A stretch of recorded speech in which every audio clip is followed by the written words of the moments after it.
자, 오늘 말씀 제목은 땅의 중력을 이겨라, 땅의 중력을 이겨라는 제목으로 말씀 나누도록 하겠습니다. 강단에서부터 봄이 시작된 것 같아요. 지난번에도 보셨겠지만 이렇게 노란 개나리를 보면서 이제 봄도 멀지 않았구나라는 그런 생각이 들지 않습니까? 그래서 오늘은 2월에 관한 시 한 편을 소개하며 말씀을 시작하려고 합니다. 제목이 2월입니다. 2월 정연복. 1년 12달 중에 제일 키가 작지만 조금도 기죽지 않고 어리광을 피우지도 않는다. 추운 겨울과 따뜻한 봄을 잇는 징검다리 역할 해마다 묵묵히 해낸다. 2월은 다른 날보다 이렇게 짧잖아요. 그래서 시인은 제일 키가 작지만 2월달은 그렇다고 해서 기가 죽지도 않고 또 작다고 해서 어리광도 피우지도 않고 오히려 추운 겨울과 따뜻한 봄을 잇는 징검다리 역할을 해는 그 일들을 불평하지 않고 해마다 묵묵히 해낸다라고 그렇게 이야기합니다. 제가 이 시를 읽으면서 왜 2월이 짧을까라는 그런 생각을 하던 중에 문득 이런 마음을 주셨습니다. 하나님께서 우리에게 봄의 희망을 하루라도 더 빨리 보게 하시려는 하나님의 사랑의 배려가 아닐까라는 그런 생각이 들었습니다. 오늘 예배를 통해 여러분의 삶에도 따뜻한 봄이 찾아오고 또 여러분의 그 삶 속에 이 개나리꽃처럼 봄의 꽃이 활짝 피고 봄의 향기가 회복되어지는 오늘 이 예배가 그 예배가 되길 여러분에게 주님의 이름으로 축원합니다. 특별히 한 분 한 분 그 삶 속에 땅의 무게를 이기게 하시는 하나님의 은혜가 좀 임했으면 좋겠습니다. 늘 이런 얘기들이 가끔 들려와요. 죽겠다, 못 살겠다, 힘들다, 앞이 보이지 않는다. 땅의 무게에 짓눌리고 그거에 묶여 사는 인생이 아니라 하나님께서 주신 그 은혜로 가득 넘쳐서 땅에 살지만 하나님 나라에 사는 것처럼 천국에 사는 것처럼 주님의 영광을 날마다 누리며 사는 여러분들 되시길 주님으로 축원합니다. 사도 바울은 그래서 땅에 살지만 우리는 이런 존재입니다라고 이런 고백을 했죠. 빌립보서 3장 20절입니다. 그러나 우리의 시민권은 하늘에 있느니라. 우리의 시민권은 어디에 있다고요? 하늘에 있느니라. 우리가 땅에 살고 있고 땅에 있기 때문에 고난도 있고 어느 때는 힘들고 어려운 일도 있지만 그래도 우리의 소망은 하늘에 있다라고 그가 그렇게 고백하지 않습니까? 땅의 중력에 좌절하고 넘어질 때도 많죠. 주변에 들려오는 소식들은 시원한 소식이 아니라 마음이 답답하고 무거운 것들이 많습니다. 2025년 그리고 26년 경제 전망 보고서가 최근에 이렇게 발간된 어느 내용을 보았더니요, 장기화된 고물가 그리고 경기 침체로 서민들에게는 가계 부채 부담이 역대 최고치에 달했다고 합니다. 그러니까 이게 경제적으로도 상당히 좀 부담스러운 그런 한 해를 올해 보내게 될 거예요. 이런 현실적인 지표들을 보게 되면 단순히 무거운 짐만 있는 것이 아니라 어떤 보이지 않는 영적 중력이 우리를 이렇게 끌어당기고 있는 것 같습니다. 어떤 사람에게는 근심이라는 중력, 어떤 사람에게는 비교라는 중력, 어떤 사람에게는 불안감이라는 중력, 또 어떤 사람에게는 불확실함의 그런 중력. 그러는가 하면 어떤 사람은 나는 안 될 거야, 우리는 안 될 거야, 우리는 해도 아무것도 할 수 없어 라고 하는 그런 불신앙의 중력들이 우리의 삶 속에 무거운 모래주머니를 찬 어떤 사람처럼 하늘로 날고자 하지만 에드블런이 날고자 하지만 날지 못하도록 무거운 줄이 그를 붙잡고 있는 것처럼 혹시 붙잡고 있지는 않습니까? 그것 때문에 주저앉아 있지는 않습니까? 그런데 여러분 이것 아십니까? 비행기가 가장 연료를 많이 소비할 때가 혹시 언제인지 아십니까? 비행기가 이륙할 때래요. 이 이륙할 때 여러분 그 경험해 보셨겠지만 엔진의 경음도 엄청 큽니다. 귀가 아플 정도로. 그러는가 하면 기체는 부서질 듯이 흔들리기도 하죠.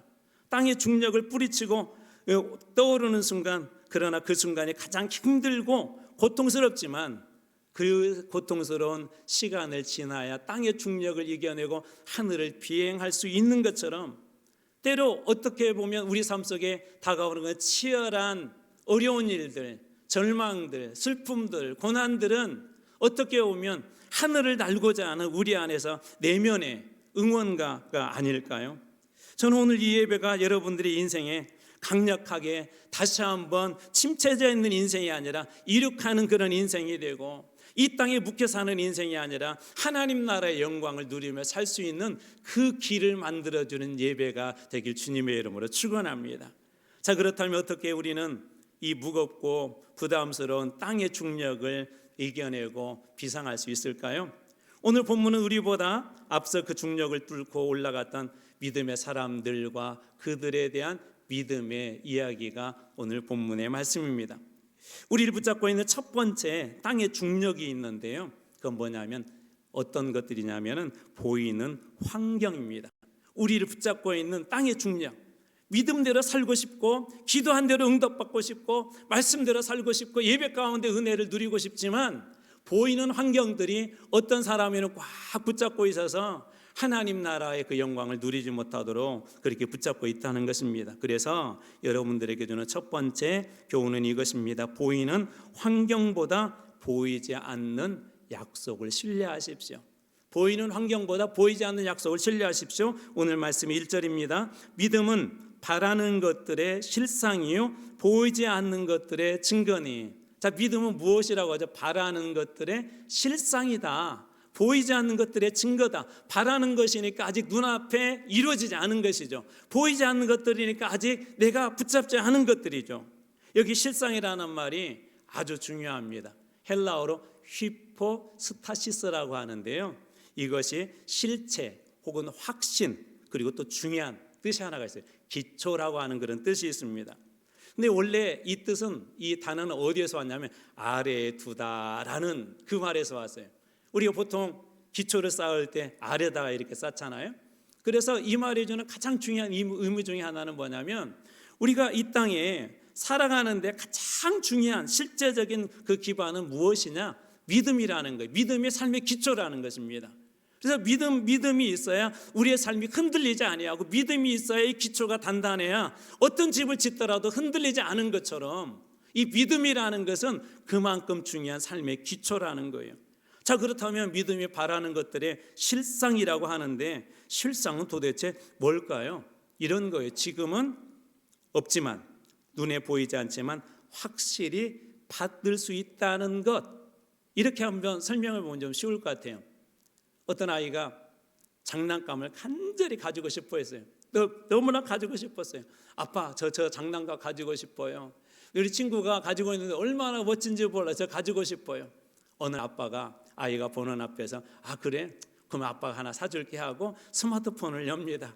그리고 어느 이 구매 사이트에 들어가서 거기서 눌러서 이렇게 결제를 합니다. 그리고 결제 완료, 이제 곧 배송 준비합니다. 또 배송 출발합니다 하고 그런 창들이 이렇게 뜨겠죠. 아이는 그때 밖에 나가서 친구들에게 자랑합니다. 야, 나 우리 아빠한테 선물 받았다. 아직 손에 준 거 아니잖아요. 그렇죠?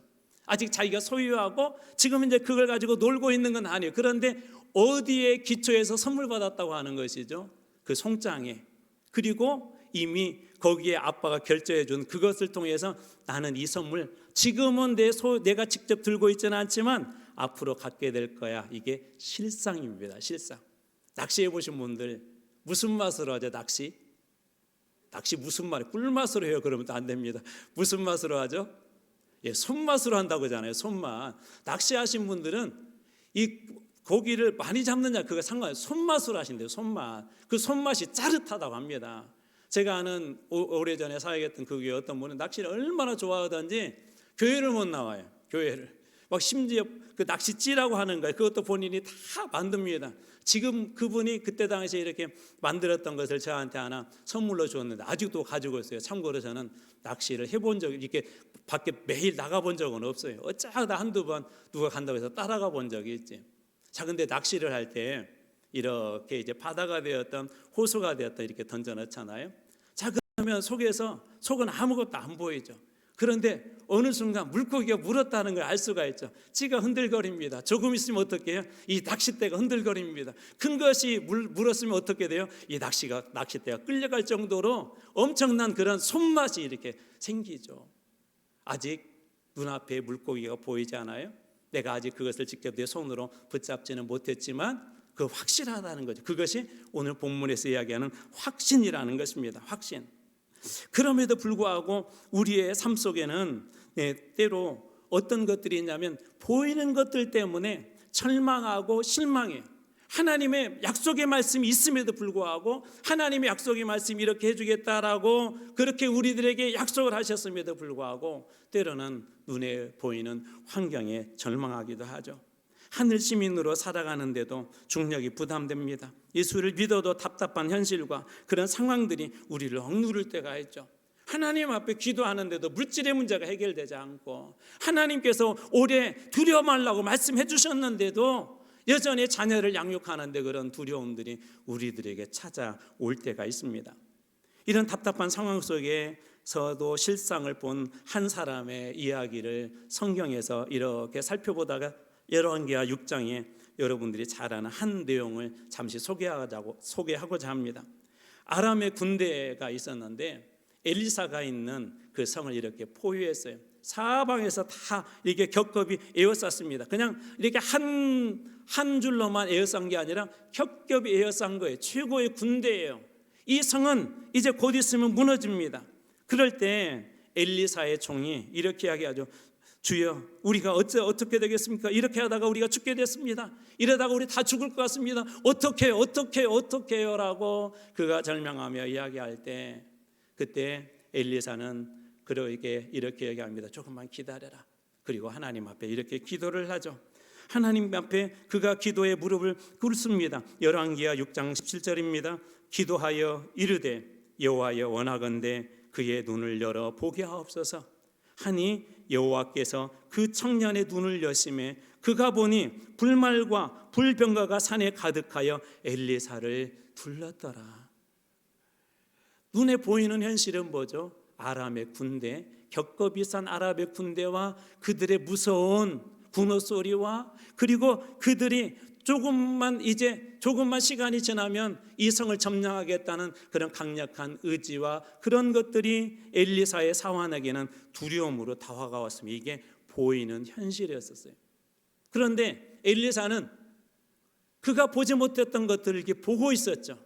그가 믿지 못했던 하나님의 그 역사를 그는 알고 있었습니다. 그래서 하나님 앞에 기도했을 때 그 청년의 눈이 열어지게 되었고 그 청년의 눈이 그새서 열렸을 때 보이지 않았던 것들이 보이기 시작합니다. 불말과 불병거가 산에 가득한 것을 눈에 보게 됩니다.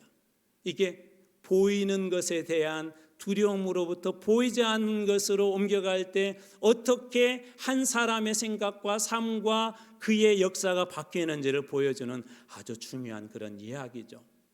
우리가 믿는다는 것은 무엇을 믿죠? 여러분 무엇을 믿으세요? 우리 이런 얘기 많이 하더라고요. 사람은 믿는 것이 아니라고. 맞아요. 사람은요, 성인도 우리가 100% 믿을 수 없습니다. 우리가 믿을 수 있는 유일한 분은 하나님 한 분밖에 없습니다. 그분의 진리의 말씀밖에 없습니다. 우리가 그것을 믿게 될 때 우리 삶 속에 어떤 일들이 일어날까요? 엘렌 랑케르라고 하는 하버드 대학교 심리학자가 있는데 이분이 재미있는 실험 하나를 했어요. 시계 거꾸로 돌리기로 하는 그런 실험을 하나 했는데 70대, 80대 어르신들에게 이분들이 아주 그 젊었을 때 20년 전에, 그게 70대, 80대, 20년 전에 50 혹은 60이었겠죠. 20년 전의 환경을 그대로 만들어주고 그분들에게 당신은 50세입니다. 당신은 60세입니다. 그리고 환경을 만들어주고 그때처럼 이렇게 그곳에서 일주일 동안 이렇게 살게 했대요.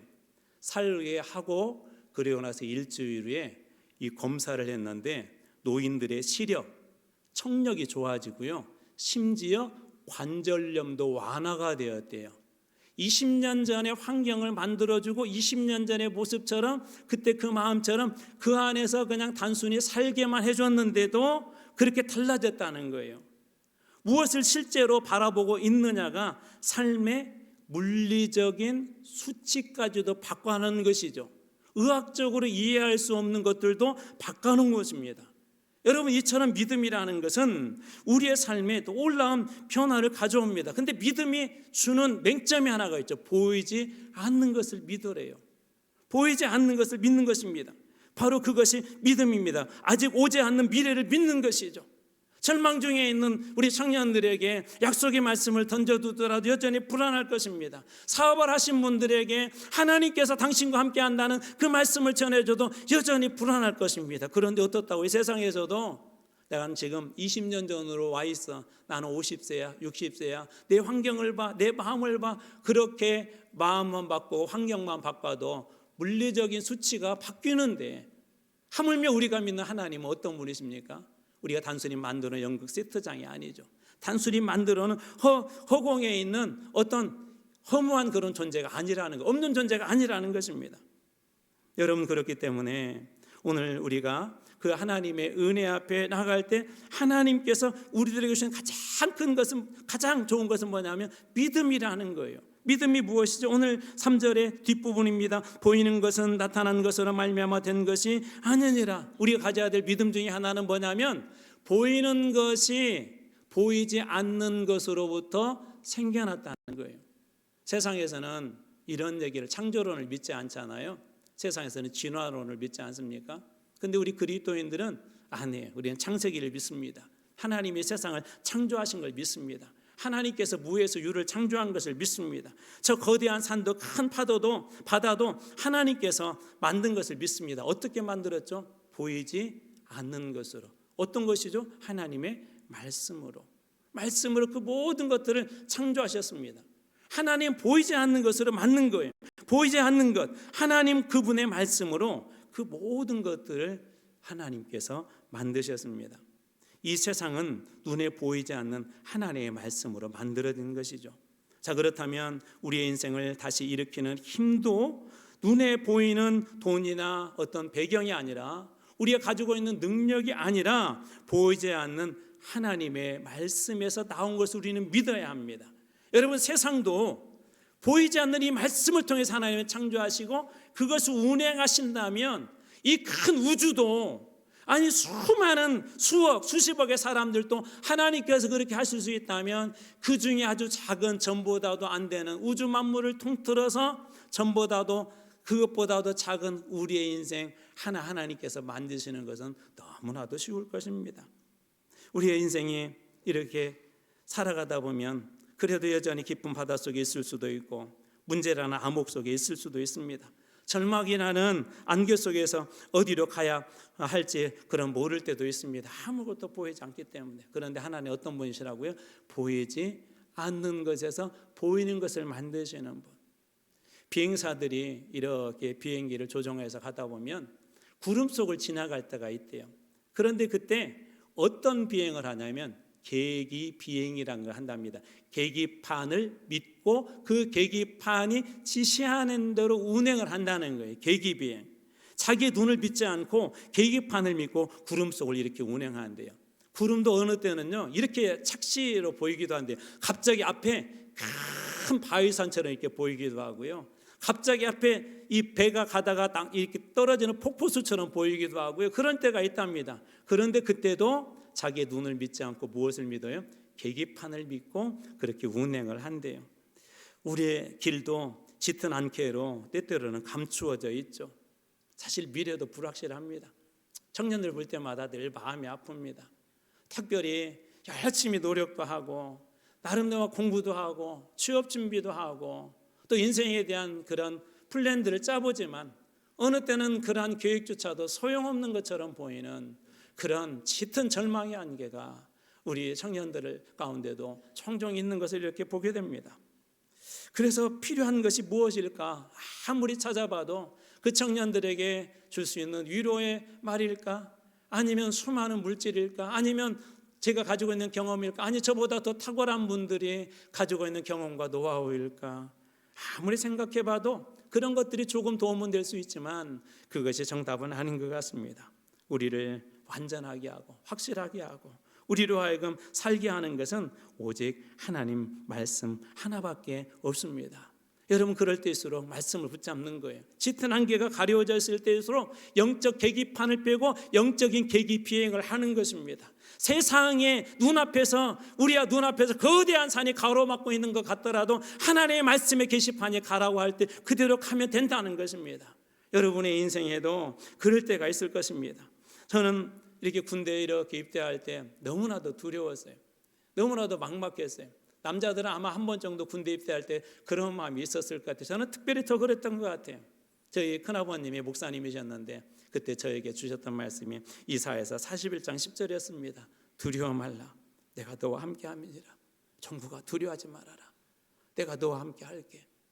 저는 이 말씀이 군대 생활하는 동안 정말 힘이 되었고, 하나님께서 그것을 통해서 처음에 군대에 들어가자마자 신앙생활할 수 없는 그런 상황에서도 견디게 해주셨고, 그리고 어느 순간 기도의 자리로, 예배의 자리로 나갈 수 있는 그 모든 기도를 열어준 게 저는 이 말씀이었다고 지금도 확신하고, 그때 당시에도 그 말씀이 저를 그렇게 이끌어 주셨습니다.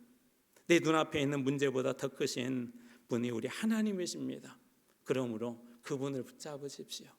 여러분의 인생에 짙은 안개가 여러분들을 답답하게 할 때, 여러분의 인생에 하늘을 날고 싶은데 무거운 땅의 중력이 여러분들을 붙잡고 있을 때, 여러분들은 하늘을 날 수 없지만 하나님의 말씀을 붙잡게 될 때 여러분들은 하나님이신 은혜의 바다를 항해하게 될 줄로 믿습니다. 하나님의 말씀이라는 게시판을 믿고 따라가게 될 때 비로소 땅의 중력을 박차고 하늘 높이 비상하게 될 줄로 믿습니다. 저는 여러분들이 그런 분들이 되시길 주님으로 축원합니다.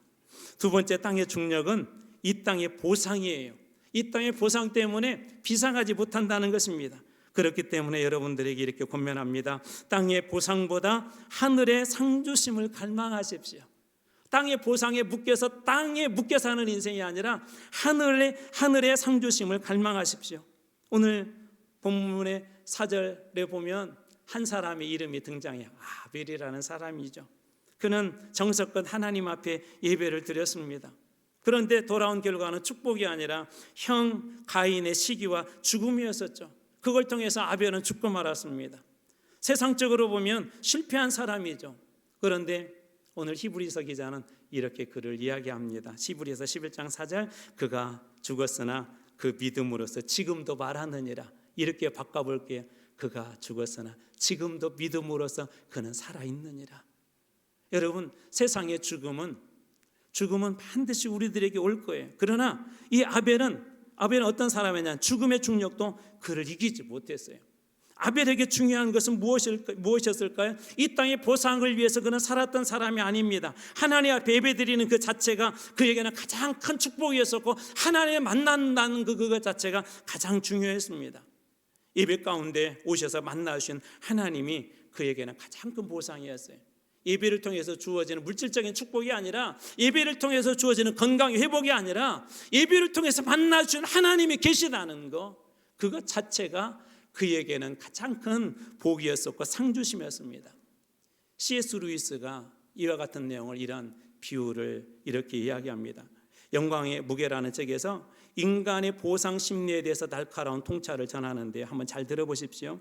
우리는 진흙 파이를 만드는 것이 너무 즐거운 나머지, 어떤 어린아이가 진흙으로 파이를 먹을 수 없는 거죠. 열심히 만들고 있는데, 다시 한번 들어보십시오. 우리는 진흙 파이를 만드는 것이 너무나 즐거운 나머지 저 넓은 바다를 보러 가자는 제안을 거절하는 길거리의 아이와 같다. 먹을 수도 없는 진흙 파이를 열심히 만들면서, 자, 저 넓은 바다를 보러 가자 누군가 이렇게 제안했을 때 거절하는 길거리 아이와 같대요. 보잘것없는 보상에 매달르니라 정작 하나님의 주시는 영광과 은혜를 쳐버리는 그런 미련한 존재라는 것입니다. 여러분, 우리에게 가장 큰 것이 무엇일까요? 가장 큰 축복이 무엇일까요? 오늘 진흙파이가 세상의 성공이라면 하나님과 가까워지는 것, 하나님과 함께 사는 것, 주님과 동행하는 것, 이것만큼 큰 행복이 있고, 이것만큼 큰 자랑이 어디가 있으며, 이것만큼 큰 축복이 어디가 있고, 이것만큼 다 큰 영광이 여러분 어디가 있겠습니까? 제 친구가 아주 오래전에 군대에서 이 대통령이 있는 청와대에 근무를 했는데, 대통령이 산책을 하다 시계 하나 줬다 그걸 자랑하더라고요. 그냥 지나가다 그거 하나 줬는데 자랑하더라고요. 그런데 우리는 어떤 존재죠? 그 주님이 날마다 우리와 동행한대요. 그냥 물질 한번 주고 지나가는 그런 분이 아니라 날마다 우리와 함께 동행하는데, 그렇다면 이것만큼 여러분 더 큰 축복이 어디가 있습니까? 그뿐만 아닙니다. 6절 말씀 보십시오. 또한 그가 자기를 찾는 자들에게 상 주시는 이심을 믿어야 할지니라. 여러분, 하나님은 자기를 찾는 자들에게 무엇을 주신대요? 상을 주신대요. 보상을 주신대요. 여러분의 삶을 새롭게 하여 주신대요. 하나님께서 우리에게 주시는 가장 큰 상, 가장 큰 축복은 문제 해결이나 재물의 축복이 아니라 하나님 자신입니다. 예수 그리스도십니다. 우리 레위기 나누면서 그런 이야기를 해서 우리는 하나님 앞에 절대 나갈 수 없는 존재다. 죄인들이 하나님 앞에 설 수 없어요. 불나방이 불 속으로 뛰어드는 순간 다 타 죽을 수밖에 없는 것처럼 죄인된 인간은 절대 하나님을 만날 수 없습니다. 근데 그 하나님께서 우리가 그렇게 만날 수 없는 그런 존재인데, 하나님, 제가 주님 만나고 싶습니다. 저도 구원받고 싶습니다. 저희 가정도 살고 싶습니다 라고 주님 앞에 나가 부르짖을 때 하나님은 아무런 조건도 달지 않고 그런 인생에 찾아오셔서 그냥 위로의 말씀을 주시는 것이 아니라 구원의 상으로, 영광의 상으로, 하나님의 자녀의 상으로 돌려주시는 분이 우리 아버지 하나님이시라는 거예요. 여러분, 이보다 그렇다면 더 큰 축복이 어디가 있습니까? 세상은 촉간을 내걸지 않습니까? 세상에서는 무엇을 줘야, 무엇을 해줘야 내가 이렇게 하겠다고 하지 않습니까? 근데 주님은 그냥 너희들이 어떤 상황에 있어도 괜찮아. 지금 내가 어떤 죄를 지었어도 괜찮아. 지금 너희 삶이 빈공하고 공피보도 괜찮아. 나를 찾으면 내가 생각하는 것보다도 내가 알지 못하는 크고 은밀하고 비밀하고 더 큰 것으로 내가 상을 줄게. 너를 붙잡아 줄게. 너를 일으켜 세워줄게. 그것이 우리 주님의 약속 아닙니까? 아직 우리가 택배를 받지는 못했지만 송장 하나 주고도 이제 곧 택배 온다, 이거 내 물건 된다, 내가 이거 사용할 수 있어, 나는 기쁘다라는 그런 기쁨이 있는 것처럼 절망 속에 있어도 여러분 믿음으로 주님 앞에 나갈 때 이루어질 것을 믿고, 여러분 안에도 이제는 절망과 슬픔과 고통이 아니라 기쁨을 회복하는 인생이 되시길 주님으로 축원합니다. 여러분에게 이 말씀으로 다시 한번 축복합니다. 시편 73편 28절, 하나님께 가까이함이 내게 복이라. 이 복이 여러분들이 있길 주님으로 축원합니다. 자, 세 번째로 우리가 붙잡고 있는 땅의 중력은 안전함 혹은 안전지대라는 거예요. 그래서 여러분들이 이렇게 권면합니다. 안전지대를 떠나 하나님과 동행하십시오. 내가 생각하는 안전한 곳에만 머물러 있지 말고 그 길이 거친 산이 되고 험한 골짜기라도 주님과 동행하시기 바랍니다. 오늘 본문의 말씀의 5절에 보면 에녹이라는 사람이 등장하는데요. 5절입니다. 믿음으로 에녹은 죽음을 보지 않고 옮겨졌으니. 여러분, 어떤 생각이 드세요? 저는 이 말씀을 보면서 에녹이 어쩌면 가장 위험한 삶을 살고 있었을지 않았을까라는 그런 생각이 들었어요. 왜? 하필이면 하나님께서는 에녹에 대해서 말할 때 죽음을 보지 않고 옮겨졌다라고 말씀하셨을까? 역으로 생각하면은요, 그의 삶은 날마다 죽음의 순간들이 많았을 수도 있을 것 같습니다. 제 말이 틀렸는지 맞았는지 나중에 천국 가서 한번 물어보세요. 근데 그랬을 것 같아요. 왜 그러냐면 하나님과 동행했던 사람들의 삶은 늘 그러했어요. 노아는 하나님과 동행함으로 사람들에게 별종 취급을 받았죠. 욥은 정죄를 받았죠. 다니엘은 사자굴에 던져졌죠. 스데반은 정말 죽임을 당했습니다. 죽음을 보지 않았다는 것은 어쩌면 에녹에게도 이런 위기의 순간들이 많이 있었을 것 같아요. 그런데 그는 그럼에도 불구하고 늘 하나님과 동행하는 그런 삶이었습니다. 그래서 하나님께서는 하나님과 동행하는 사람들은 죽음을 이긴다. 너희들이 예수와 동행하고 예수를 믿게 된다면 너희도 죽음을 이길 수 있다는 것을 하나의 모델로 보여주신 것은 아닐까요? 가끔 그리스도인들은 세상에서 이런 얘기를 듣죠. 너 그렇게 하면 죽어. 너 그렇게 하면 끝나. 예수 믿는다고 너 그렇게 하면 너 큰일 나. 다니엘에게도 그렇게 얘기했을 것 같아요. 야, 너 그렇게 하다가 사자굴에 던져져. 다윗에게도 그렇게 얘기했을 것 같아요. 골리앗 앞에 서게 되면 너 박살나. 바울에게도 그렇게 얘기했을 것 같아요. 너 그렇게 하면 감옥 가고 너도 죽을 수 있어라고 사람들이 이야기했을 것 같아요. 그런데 왜 그렇게 삽니까? 예수님만이 유일한 소망이기 때문에 그렇습니다. 예수님만이 유일한 생명이기 때문에 그렇습니다. 예수님만이 우리에게 영생을 주실 수 있는 유일한 분이기 때문에 그렇습니다. 예수님만이 우리를 죄에서 건져주시고 사망에서 생명으로 옮길 수 있는 유일한 분이기 때문에 어떤 죽음의 순간이 그들에게 온다 할지라도 그들은 예수를 버릴 수 없었던 것입니다. 예수님을 향해 간다는 것은 사실 쉽지 않죠. 직장에서 예수를 믿는 그 믿음으로 산다는 것은 사실 쉽지 않습니다. 마치 베드로에게 일어난 그 풍랑의 사건하고도 비슷하죠. 풍랑이 눈앞에서 이렇게 일고 있고 배는 뒤집어질 뻔한 그런 상황들이고, 그런 상황인데 저 멀리서 유령이 나타났다면 삼중고 사중고가 그의 삶 속에 던져진 것입니다. 그는 죽을 똥말똥한 그런 삭반 속에 있는 것입니다. 그런데 그런 상황에서 어떻게 그는 풍랑위를 걷죠? 눈에 보이지 않은 하나님의 말씀, 예수 그리스도의 말씀 한 절 아닙니까? 마태복음 14장 29절입니다. 오라 하시니 베드로가 배에서 내려, 여기에는 그런 표현이 없지만 이런 거 오라 하시니 즉시 바로 순종하여서 배에서 내려. 어떤 바다라고요? 풍랑이는 바다. 방금 그나마 풍랑이는 바다에서 배가 언제 뒤집힐지 모르지만 그래도 가장 안전한 곳은 그 배 하나 아닙니까? 그래도 풍랑이는 바다에 뛰어드는 것보다는 배에 있는 것이 조금 더 안전하지 않습니까?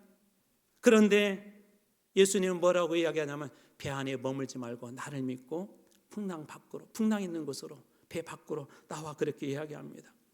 그 순간 어떤 일이 일어납니까? 상식을 뛰어넘는 일들이 일어났죠. 물리의 법칙이 깨지고 중력의 법칙이 무너졌습니다. 자연의 법칙들이 무너졌습니다. 베드로는 물 위를 걷습니다. 믿음으로 걷게 되는 것이죠. 사랑하는 성도 여러분, 우리가 믿음으로 비상한다는 것은, 믿음으로 비상하는 그런 솟구쳐 오르는 힘은 안전한 배에서 일어난 것이 아닙니다. 안전한 배 안에 있을 때 그의 믿음이 비상하고 성장한 게 아니라는 거예요. 주님의 말씀을 믿고 배 밖으로 안전함을 벗어나서 발을 내디딜 때, 그때 그의 믿음이 비상하기 시작합니다. 우리 예수를 믿으면서도 우리가 이것이 더 안전해라고 하면서 붙잡고 있는 것들이 있어요. 기도하는 것보다 빨리 가서 돈 버는 게 안전하다고 생각할 수가 있어요. 이분의 이야기를 여러 번 전했지만 한 번 더 전하고자 합니다. 조지 뮬러 목사님은 고아들을 먹이기 위해서 한 번도 이것 안 했대요. 사람들에게 구하지 않았대요. 사람들에게 도움을 구하거나 기금을 모으는 안전한 그런 방법을 택하지 않았습니다. 그리고 오직 기도하며 하나님의 공급하심만을 믿는 불확실한 모험을 시작하죠. 어느 날 아침 고아원에 먹을 것이 다 떨어졌습니다. 즉시 이 아이들에게 먹을 것을 주지 않으면 아이들은 그날 굶어야 합니다. 조지 밀러는 어떻게 했을까요? 다시 기도의 자리로 갑니다. 하나님 앞에 이렇게 기도하고 누가 똑똑 문을 두드리더래요. 옆집에 있는 빵집 아저씨가 빵을 이만큼 들고 왔습니다. 제가 오늘따라 너무 일찍 깨가지고 잠이 안 와서 빵을 만들었는데 아이들이 생각나서 가져왔습니다. 빵을 주고 왔대요. 근데 조금 있다 누가 똑똑 두드리더래요. 저는 이 옆을 지나가는 우유 배달 마차꾼인데 마차가 하다 이게 고장이 나가지고 이대로 놔두면 우유가 상할 것 같아서 가져고 왔습니다. 그날 아침 빵과 우유가 해결이 되었다고 합니다. 믿음으로 땅의 방법, 방식, 그런 법칙들을 깨뜨렸던 것이죠. 안전함이라는 그런 배를 버리고 그는 믿음으로 하나님 앞에 구했던 것입니다. 이것 없으면 큰일 나. 이 정도는 내가 쥐고 있어야 해라고 하는 그런 생각들이 어쩌면 우리의 안전지대, 안전함은 아닐까요? 여러분, 하늘에 속한 그런 분들이 되길 주님으로 축원합니다. 오늘 이 말씀으로 여러분들 축복하고 이제 말씀을 마무리하고자 합니다. 에베소서 1장 3절입니다. 찬송하리로다 하나님 곧 우리 주 예수 그리스도의 아버지께서 그리스도 안에서 하늘에 속한 모든 신령한 복을 우리에게 주시되, 하늘에 속한 모든 신령한 복을 여러분들이 다 받길 주님의 이름으로 축원합니다. 비상은 추락보다 강한 손을 믿는 거예요. 안전함보다 주님의 손을 믿는 것입니다. 여러분들이 그렇게 믿고 믿음으로 나갈 때 지금은 이루어지지 않았지만 그 실상이 실체가 되고 실제가 되는 여러분들 다 되시길 주님의 이름으로 축원합니다. 기도하겠습니다.